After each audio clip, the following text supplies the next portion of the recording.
Bonjour, je suis Irismar de Oliveira et dans cette vidéo, je voudrais compléter l'explication que j'ai donnée sur le diagramme de conceptualisation.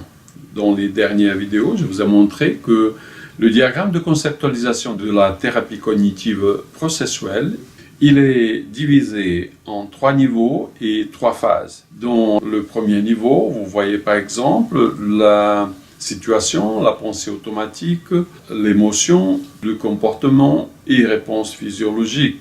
Et on voit facilement ce circuit qui se complète. Mais dans certaines situations, le comportement devient habituel. Et dans ce cas, ce comportement va être appelé comportement de sécurité qui est maintenu par la présupposition sous-jacente. Ce qui arrive est que la fonction de ce comportement de sécurité est de nous protéger contre l'activation d'une croyance centrale négative dysfonctionnelle. Mais ce qui se passe est vraiment le contraire de ce qu'on veut. Parce que, en fait, cette croyance va être plus facilement activée ou activable. Dans la première phase, et que vous trouvez la croyance centrale négative facilement active, ce qu'on veut, c'est qu'on utilise les techniques de la thérapie pour qu'on puisse activer la croyance centrale positive, fonctionnelle, complètement. Ce n'est possible que théoriquement.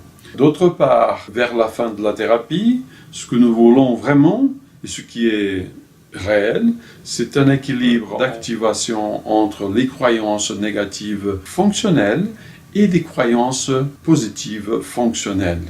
Ce qu'on veut réellement, c'est un équilibre asymétrique avec la croyance positive un peu plus activée ou activable que la croyance négative, et que quand on a besoin, la croyance négative sera activée facilement. Voici un exemple. Disons que je décide de me promener dans une ville dangereuse pendant la nuit, parce que je me sens puissant. Et alors, il y aura quelque chose qui me dira « Non, vous êtes faible, vous êtes vulnérable. » Par conséquent, je prends un comportement qui sera l'évitation, mais qui, dans ce cas, est particulièrement ce qu'on veut, parce qu'en fait, il y a un équilibre entre la croyance positive et négative. Et dans ce moment, je vois que je suis faible, je suis vulnérable. Par conséquent, je ne dois pas faire ce qui n'est pas correct. Si vous avez aimé cette vidéo, s'il vous plaît, faites cela, un coup de pouce. Vous pouvez l'envoyer aussi à vos amis et vos collègues. Si vous n'avez pas fait l'inscription dans cette vidéo, s'il vous plaît, faites-le, parce que vous aurez la possibilité de recevoir les prochaines vidéos lorsqu'elles seront disponibles. À la semaine prochaine!